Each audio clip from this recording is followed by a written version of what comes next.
This camera battery is about to die, so probably won't be able to finish this video.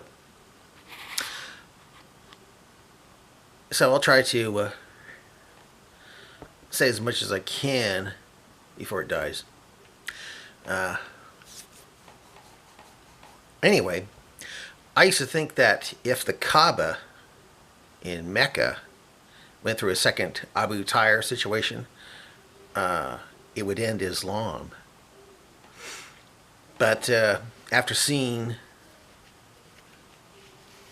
it being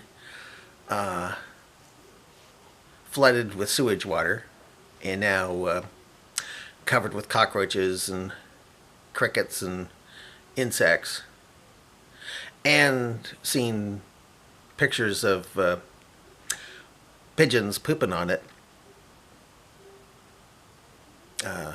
make it seem like there's no all at all, being that the Quran would have a chapter called the elephant, where Allah protects the Kaaba from an army using elephants.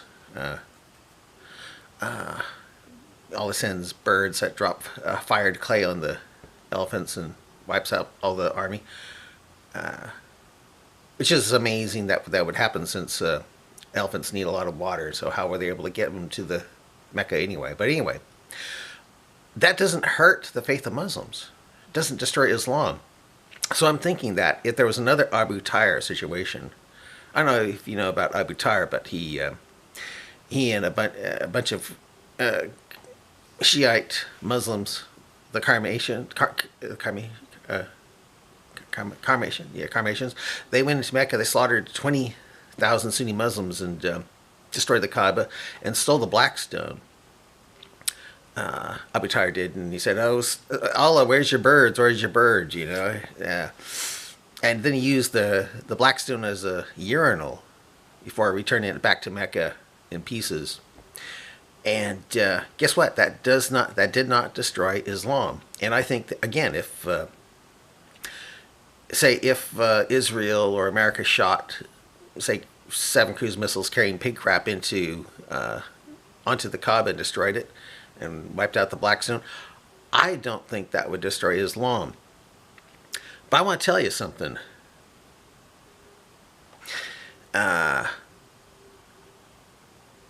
Before, Christendom was around in the Middle East, but Islam came and destroyed it. How Islam destroyed Christianity in that area? They introduced Sharia law when they conquered them. And what happens under Sharia law is that you can kill a Christian or anyone who's not a Muslim if he's not paying the extortion tax called the jizya. In Quran 929, a Muslim is supposed to basically kill non-Muslims until they pay the extortion tax, which is called the jizya. Muslims say, "Oh no, the jizya is actually less than what a Muslim pays in zakat." No, that's a lie. That's called taqiyya. That's a lie. Jizya is never lower than what a Muslim pays in zakat tax. You know what I mean? It's a penalty tax. It's an extortion tax. If the jizya was lower than the zakat, I think Muslims would say, "Oh, forget." I mean, they would, they would quit being Muslim. I mean, hey. Who wants to have their patootie up in there 5 times a day on a prayer rug, The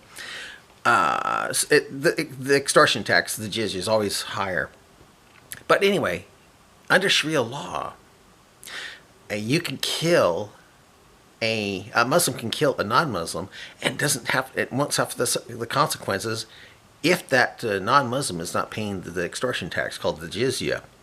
And I was thinking, the destruction of the Kaaba through another Abu Tayyar situation would not end Islam. But if we could pass a bill where the only people who own guns are non-Muslims, and make it a crime to have a Muslim own a gun. And on top of it, make it so a non-Muslim could shoot a Muslim and not suffer any consequences. In other words, produce a reverse Sharia law minus the extortion tax. Don't force them to pay. Just have them pay taxes like anyone else. You see, but make it so it could be where a non-Muslim can kill a Muslim and not suffer the consequences. And a Muslim can't own a gun. I think that would end Islam. I'll tell you why. I think it would end Islam. Quran 98:6 says that non-Muslims are the worst of creatures, deserving of eternal damnation. The Muslims would expect the non-Muslims to rise up and slaughter them all and rape them and stuff like Quran 4:24 allows Muslims to do with non-Muslims. In Quran 4:24 it says, forbidden to you are married women. You can't have sex with married women. Except, and that's a key word where you can, except those whom your right hand possess. Others just slave or captured. But make it a crime so you can't rape them. Don't have that in there. Don't force them to pay the jizya tax. But make it so they can't own guns except for the non-Muslim. And the non-Muslim can shoot them if he wants. And Muslims, due to Quran 98:6 that says non-Muslims are the worst of creatures, they would expect the non-Muslim to shoot them. But I don't think that would happen. And you know why? Because I don't think non-Muslims are evil. And when the killing never started, they think, hey, wait a minute. I thought Quran 98:6 said the non-Muslims were the worst of creatures. When the non-Muslims didn't kill the Muslims, they would start thinking, maybe they're not the most, maybe non-Muslims aren't the worst of creatures. And then they'd start thinking. And I think they'd start leaving Islam and they'd destroy Islam.